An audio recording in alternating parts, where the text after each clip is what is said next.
Megan! Megan, are you there? It's really important and urgent. Hurry up and answer me.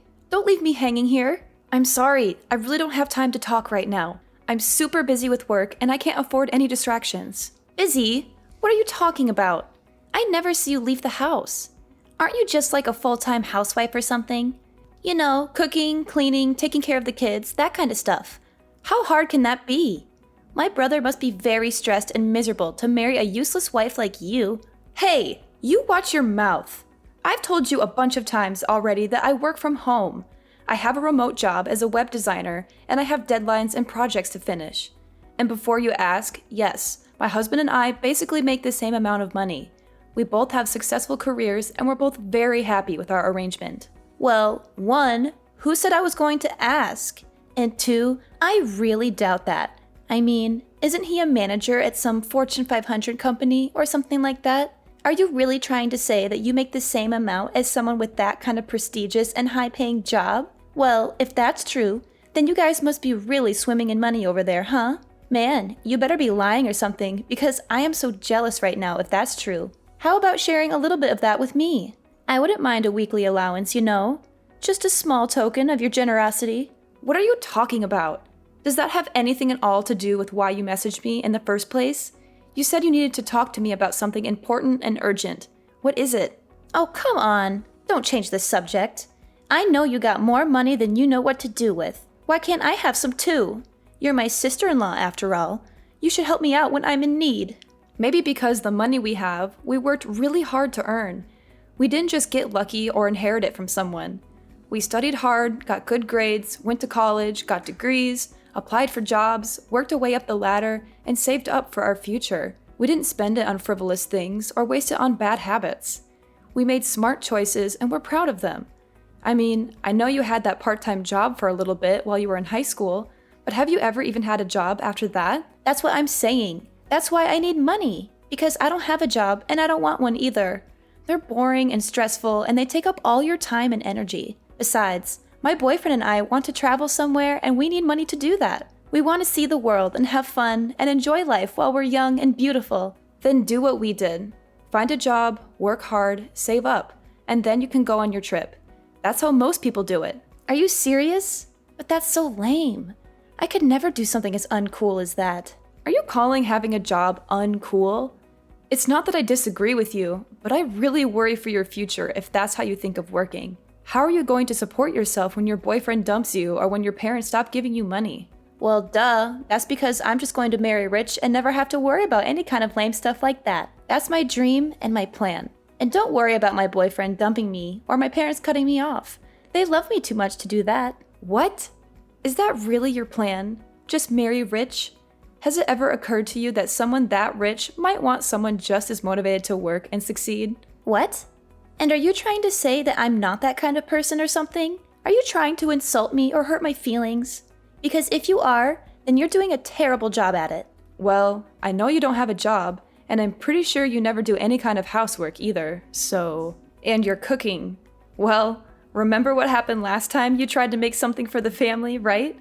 We all just ended up ordering takeout after one bite. You said you wouldn't bring that up. That's not fair.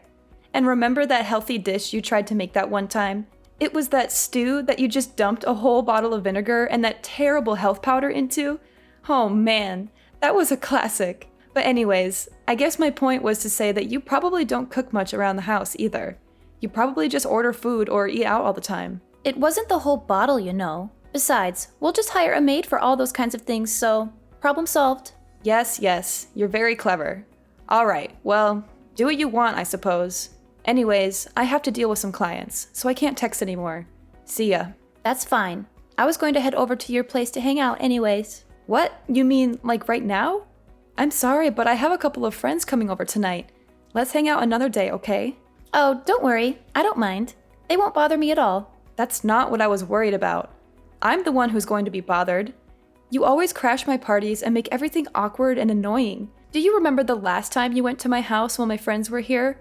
You made fun of our hobbies and interests and acted like you're better than us, which caused trouble and drama and ruined the mood for everyone. I already said it'll be fine. See you in a little bit.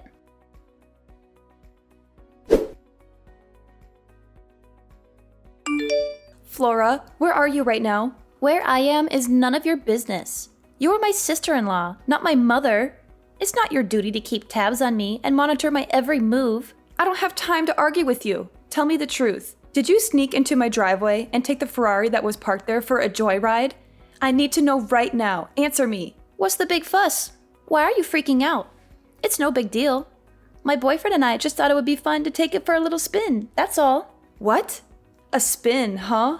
Yep. The wind and sun just feel amazing. We didn't do anything wrong. We just wanted to have some fun. And where, may I ask, did you get the keys for that car? Well, when I was leaving your place, I saw the key case lying there in a bag, and I just kind of helped myself. I thought you wouldn't mind if I borrowed it for a while. You wouldn't even notice if one was missing. You just rummaged through a bag you found at my place? It wasn't some random bag, it was yours. And I figured since we were sisters, what's yours is mine kind of thing, you know? Sharing is caring and all that. Flora, that bag wasn't mine. I don't own a bag like that. Oh, really? Oh well. I guess it doesn't really matter exactly whose bag it was. I mean, who could even worry about the small details like that when the keys to a Ferrari are sitting right there in front of you? It's like fate or something. Well, you better start worrying about them. Anyways, my boyfriend and I wanted to pretend honeymoon, so that's why we took it. We'll be back in a few days. You took that car so you two could go have a pretend honeymoon? That's what I said. And this guy says he goes to Harvard, so, you know, he'll be set for life. Maybe we'll even get married for real one day. Of course, if that were the case, then we could go abroad for our honeymoon, of course. I can picture it now, globe-trotting from one fancy hotel to the other with my new husband. It sounds dreamy, doesn't it? And now we're getting to practice that in this Ferrari. I would have never guessed this would be happening to me in 1,000 years. Today might be the day I ask him what he thinks about, you know, tying the knot. Stop talking about your fake honeymoon and return that car right now. Yuck. Chill out. Flora, this isn't a game. I am being serious. Don't let things go too far. Why are you always trying to spoil my fun, huh? How come you never told me you own such a cool car? Why did I just find out about this today? Flora, the car isn't mine. Wait, are you serious? It's not your car? No, it belongs to one of my friends who was at my place when you came over. You're not talking about the one really poor-looking lady, are you? That lady is not poor in the slightest. Well, if she really was rich enough to afford this car, then how come she wasn't wearing any expensive clothes or anything when I was there, huh? Because she's just the type of person who likes to spend money on cars and not clothes. Oh, I see what you're doing here. You're just jealous and you don't want me to have any fun. I get that you didn't want to lend the car out, but there is no need to lie to me about who really owns it. Oh my god, I literally cannot deal with you right now. Just bring the car back now, okay? Sorry, we already hit the freeway. I think it's a little late for that now. The freeway? Just where are you planning on taking it? Don't worry about it. Daniel is a great driver. It'll all be okay. Has he ever even driven a sports car like that before? Nope, he says it's his first time. And you took it on the freeway? I know, isn't it so cool? Just bring that car back now, okay? How many times do I have to say this isn't my car? Why are you so stubborn? Nah, we're good. After all, we need to use this car to get around on our fake honeymoon. This isn't a game, Flora. I'm being serious. Oh, and one more thing. I borrowed your credit card. Hold on a second. You did what? Yeah, I borrowed your credit card. Why didn't you tell me about that either? I didn't know you were a black card holder. I thought they only gave those out to celebrities and famous people and stuff. You must be really rich and successful, huh?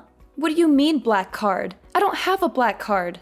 It's bad to keep lying to your sister-in-law like this, you know? You should be more honest and generous with me. After all, we're family, right? Wait, I am being serious. Do you have a problem with reading comprehension? That card is not mine. It belongs to someone else. Anyways, we'll be taking both your card and your car for our little escapade.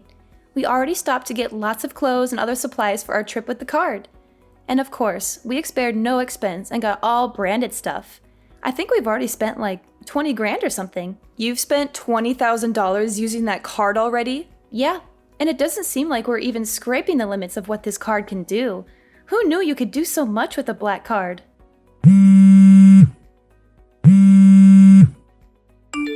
Man, you are persistent. Look, Megan, I'm trying to enjoy my fake honeymoon here, so I'm going to block you until we get back. Flora, you better not. Too late. Bye-bye.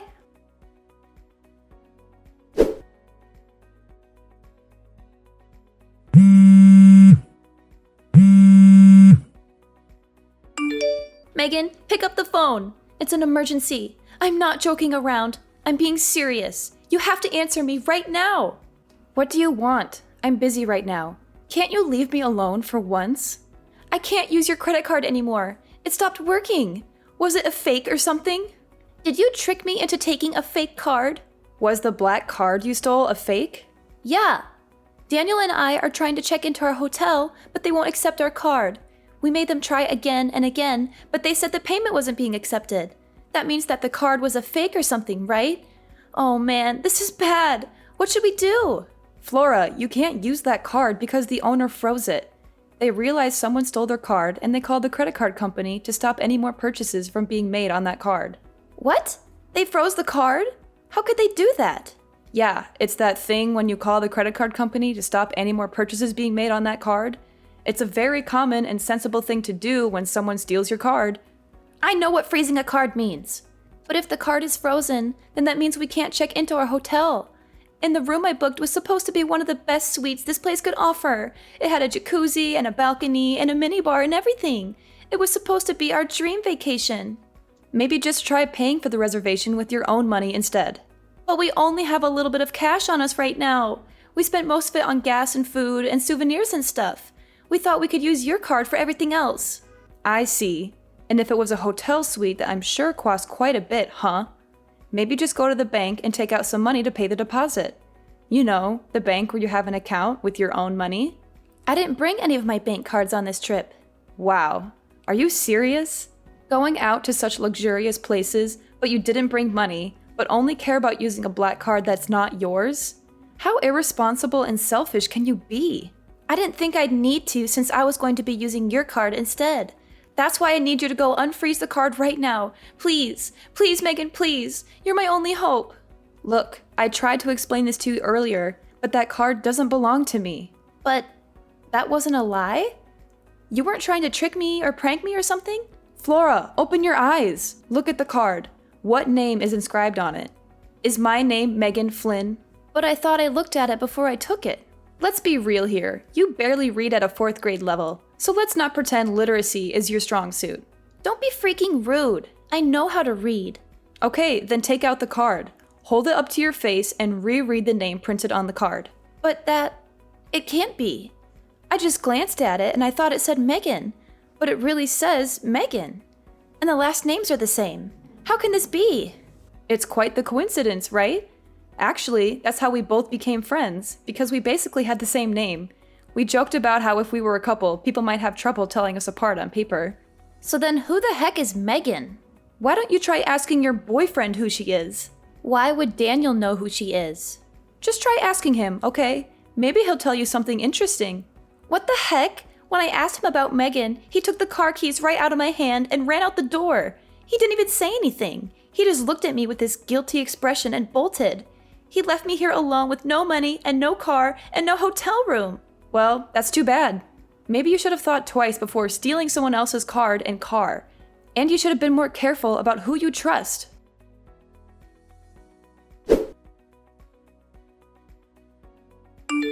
Hey Flora, were you able to catch Daniel in the end? Did you find out why he ran away from you like that? Well, you could say that, but the truth is that he just crashed the Ferrari. What do you mean he crashed it? How did that happen? Did he get chased by the cops or something? Right as he was trying to make his getaway, he got carried away, slammed on the pedal, and drove right into the parking lot fence. The front of the car has a little dent, but at least Daniel was totally fine. He didn't get hurt or anything. Do you realize what you've just done? What's the big deal? I just do not get you. I mean, just take it to the mechanic and it'll be fine, right?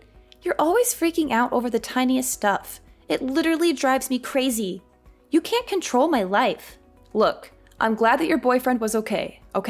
But this is not just some little mistake. This is a huge mess. Besides, have you even figured out just why your boyfriend panicked and tried to run when you asked him about Megan? Oh, actually, now that you mention it, I forgot to in all the excitement. But anyways, can't you just tell me what's up? Why are you being so secretive and mysterious? Daniel is Megan's younger brother. He's a what? I never knew that. How come he never told me? Do you remember that one time, I can't recall exactly when, but there was this dinner party I was going to that you weren't invited to, but snuck in anyways? Well, that's where you first met Daniel, right? What does that have to do with anything? Wait, was that place Daniel's sister's house? Yes, it was. Anyways, maybe you've heard from Daniel, but Megan and him have a pretty strange relationship, so that's probably why he flipped out when you told him that the cards you just borrowed actually belonged to his older sister, Megan. So that means that the car also belongs to Megan? Yes, that's what I've been trying to tell you. The car and the card are both hers. Come again?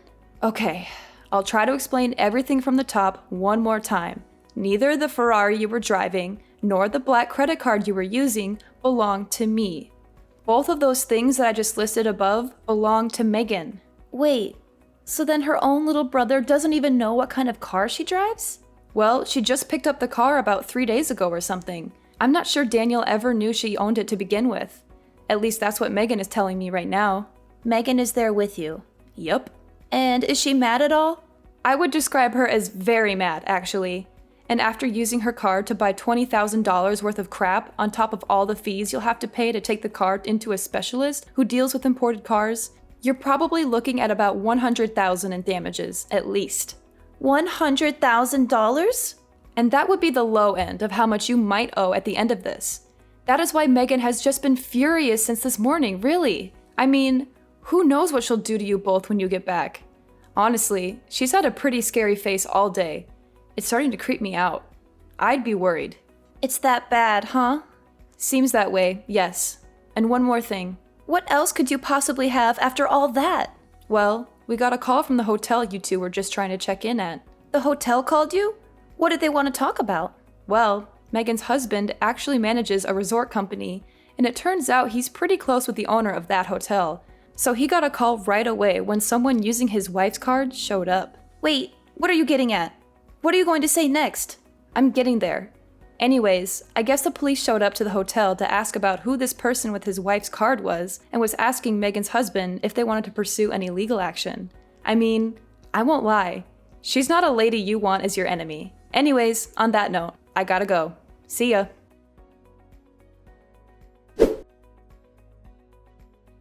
After dealing with the crashed car, Flora and Daniel finally came back home, both looking like dead men walking. They were exhausted, scared, and ashamed of what they had done.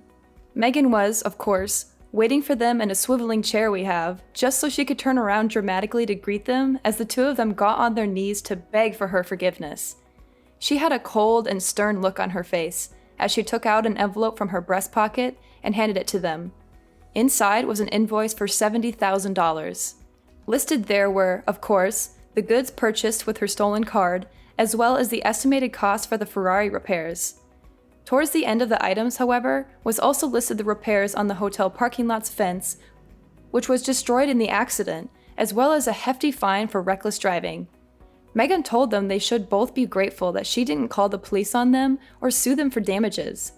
She said she was being generous and merciful by giving them a chance to pay her back. Now, Flora is working at one of Megan's husband's resorts. She has to do all kinds of menial and humiliating tasks, such as cleaning toilets, scrubbing floors, and serving rude guests.